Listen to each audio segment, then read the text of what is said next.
அனைவருக்கும் வணக்கம். Welcome back to our channel Thirumalai Asha. இன்றைக்கி வீடியோ என்னென்னு பார்த்தா, மார்கழி மாதம் 2வது வார சனிக்கிழமை அதிகாலையிலிருந்தே மதியம் வரைக்கும் நான் என்னென்ன எப்படி பூஜை பண்ணேன் அப்படிங்கிறதான் இன்றைக்கி பதிவாக கொடுத்துருக்கேன். இப்போ தான் நம்மளோட சேனல் ஃபஸ்ட் டைம் பார்க்குறீங்கன்னா மறக்காமல் ப்ளீஸ் சப்ஸ்கிரைப் பண்ணிவிட்டு பாருங்கள். காலையிலே 5 மணிக்கெலாம் சுப்ரபாதம் டிவியில் ப்ளே பண்ணி விட்டுட்டேன். இன்றைக்கி டே பார்த்தா 4:30க்கெலாம் ஸ்டார்ட் ஆகிடுச்சு. இருந்தாலும் எல்லா வேலையும் முடிச்சுட்டு வாசலுக்கு வரவே மணி 5 மணிக்கு மேலே ஆயிடுச்சு. வாசலில் எப்போதும் நான் சாணம் போட்டு தான் மொழுவி விடுவேன். சாணம் போட்டு மொழுவி விட்டு கொஞ்சம் லைட்டாக உடனே காஞ்சிரும். ரொம்ப குளிர் வேறு தாங்க முடியலன்னு சொல்லிட்டு இன்றைக்கி மப்ளர் மட்டும் தலையில் கட்டிட்டு தான் கோலமே போட்டேன். சின்னதாக ஒரு தாமரையில் சங்கு இருக்க மாதிரி தான் வரைஞ்சி விட்டேன். வரையும் போது தெரியல, வரைஞ்சதுக்கப்புறம் பார்க்கும்போது கோலம் ரொம்பவே சுமாராக கொஞ்சம் நல்லாவே இல்லை பார்க்குறதுக்கு. மேலே சங்கு பார்த்தா நல்லா இல்லாத மாதிரி இருந்துச்சு. அதோட தாமரை பூக்கெலாம் எல்லாத்துக்கும் அப்படியே கலரை அப்படியே அழிச்சு விட்டுட்டேன். கோலம் எப்போதுமே மெயின் டோரில் பார்த்தா கொஞ்சம் சின்னதாக தான் போடுவேன். ஏன்னா காற்று ரொம்ப ஹெவியாகவே அடிக்கும் வாசலில் பார்த்தா. ஏன்னா பீச்சு ஓரத்தில் தான் வீடு, அதனால் ரொம்ப ஹெவி காற்று அடிக்கும். குளிரும் பார்த்தா ரொம்பவே அதிகமாக இருக்கும். கொஞ்சம் நாளைக்கு கழித்து நம்ம பார்க்கும்போது பார்த்தா அந்த கலர் கோலமாவெலாம் எல்லாமே டோட்டலாக பறந்து அந்த இடத்துல கோலமே இல்லாத மாதிரி ஆகிடும். அதனால் தான் எப்போதுமே மெயின் டோரில் பார்த்தா ஒரு சின்னதாக கோலம் போட்டு உள்வாசலை நல்லா அழகான கோலம் எப்போதும் போட்டு வச்சுருவேன். இப்போ உள்வாசல் ஆல்ரெடி முன்னாடியே தண்ணியெலாம் தெளித்து க்ளீன் பண்ணி விட்டுட்டேன். நேற்று வெள்ளிக்கிழமையில அந்த கோலத்தெலாம் நல்லா க்ளீன் பண்ணிவிட்டு திருப்பி இப்போ இன்றைக்கி காவி இன்றைக்கி தான் அடிச்சிருக்கேன். இதுக்கு முன்னாடி பார்த்தா பெயிண்ட்டு தான் இருந்துச்சு. இந்த மழை நேரத்தில் காவி அடித்து அந்த மழை சாரல் பட்டு அப்படியே அந்த 2 படியும் பார்த்தா அப்படியே ஒரு மாதிரி காவி அப்படியே தண்ணியோடு கலந்து ஓடிக்கிட்டு இருந்துச்சுன்னு பெயிண்ட்டை அடித்து விட்டுருந்தேன். ஆனால் அது இந்த காவி கொடுக்குற மங்களகரத்தை அந்த பெயிண்ட்டு கொடுக்கவே இல்லை.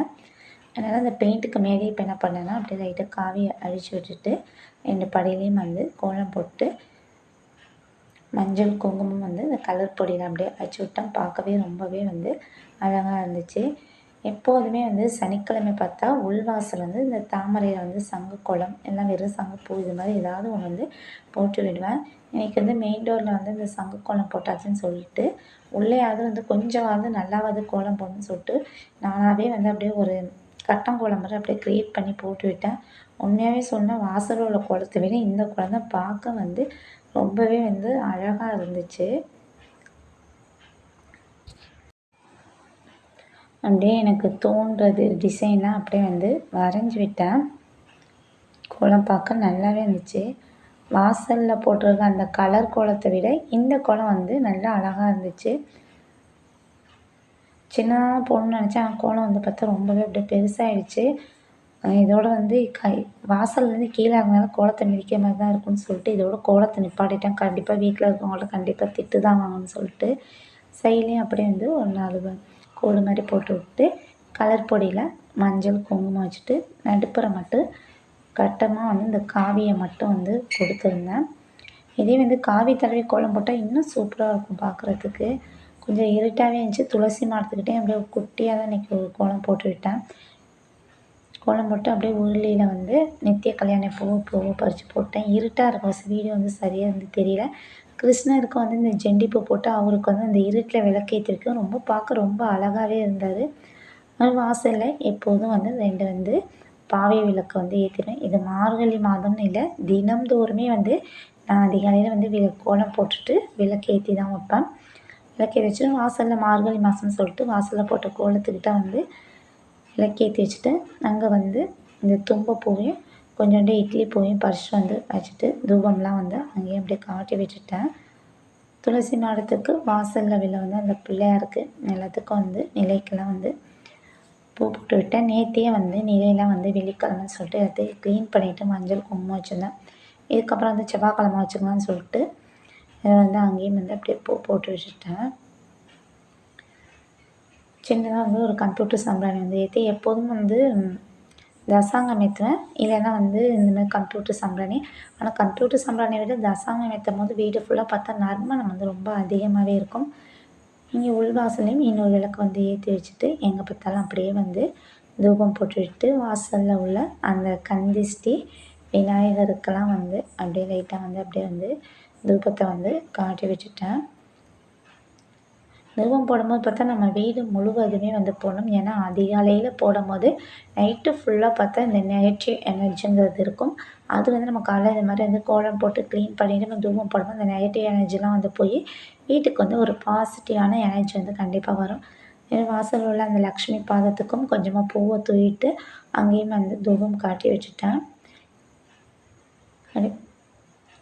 அதோட வந்து எப்போதும் போல் வந்து காலையிலே வந்து மயில் வந்துடும். இன்றைக்கி பார்த்தா இது வந்து எப்போதும் வரக்கூடிய மயில். இது வந்து நல்லா பழகுன மயில், பக்கத்துலேயே நிற்கும். ஒரு 6, 7 மயிலுக்கிட்ட வரும். இன்றைக்கி வந்து ஆளை காணோம், இது ஒரு மயில் தான் வந்துச்சு. அதோட வந்து மதியம் வந்து எப்போதும் போல் வந்து எப்போதுமே வந்து பெருமாளுக்கு வந்து பூஜை பண்ணும்போது மதிய வேளையில் பண்ணுவேன்.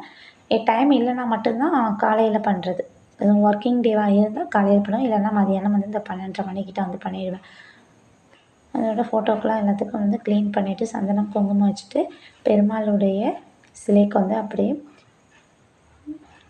சந்தனம், பால், பன்னீர் 3 தாலையும் வந்து அப்படியே அபிஷேகம் பண்ணி வச்சுட்டேன்.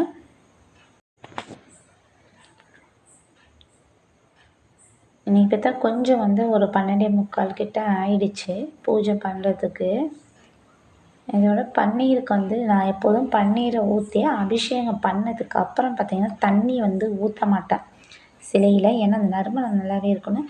அதோட வந்து சிலையில் நல்லா வந்து துடைச்சிட்டு, நல்லா துணியால் துடைச்சிட்டு அவருக்கு சந்தனம், குங்குமம் எல்லாம் வச்சுட்டு பச்சை கற்பூரம், அது எப்போதும் போல் குட்டியாக நாமம் போட்டுவிடும். அந்த பச்சை கற்பூரம் வந்து தாகங்கட்டையில் அந்த திருப்பதியில் எப்படி இருக்காரோ அதே போல் இருக்கணும்னு எனக்கு ஒரு ஆசை. அதே போல் வந்து அவரை வந்து ஜோடித்து வச்சுட்டு அதோட வந்து பூக்களால் வந்து எப்போதுமே அவருடைய நாமங்களை சொல்லி நான் உச்சாரணம் பண்ணுவேன். அவருடைய நாமங்களை சொல்லி அப்படியே வந்து பாராயணம் பண்ணிட்டேன் மந்திரங்களெல்லாம். அதுமாதிரி லக்ஷ்மி தாயாருக்கும் வந்து மந்திரங்கள்லாம் சொல்லி பாராயணம் பண்ணி பூஜை பண்ணேன். ஒரு எப்போதும் வந்து மதியம் சாப்பாடு சாதம் குழம்பு அது மாதிரி வச்சு தான் வந்து நான் எப்போதுமே வந்து நெய்வேத்தியம் பண்ணுவேன். புரட்டாசி மாதம் வந்து எப்படி பண்ணுறோமோ அதேமாரி வந்து எளிமையாக வந்து சாப்பாடு செஞ்சு வச்சு வந்து நெய்வேத்தியம் பண்ணுவேன். அதோட சனிக்கிழமை வந்து கண்டிப்பாக வந்து தசாங்கம் ஏற்றிடுவேன். ஏன்னா வந்து தசாங்கம் வந்து பெருமாளுக்கு ரொம்பவே வந்து உகந்தது. தசாங்கம் ஏற்றிட்டு அதோடைய 5 முக ஆரத்தி ஃபஸ்ட்டு குலதெய்வத்துக்கு வந்து வழிபாடு பண்ணிவிட்டு அதுக்கப்புறம் வந்து பெருமாளுக்கும் வந்து 5 முக ஆரத்தி எடுத்துருந்தேன். என்னுடைய ஃபோட்டோவுக்கும் வந்து ஆரத்தி எடுத்துக்கலாம். இந்த பதிவு வந்து எப்படி இருந்துச்சுன்னு சொல்லி கமெண்ட்டில் தெரிவிங்க. வீடியோ பிடிச்சிருந்தா வீடியோக்கு லைக் கொடுத்துட்டு சேனலையும் சப்ஸ்கிரைப் பண்ணுங்கள். ஓம் நமோ நாராயணா.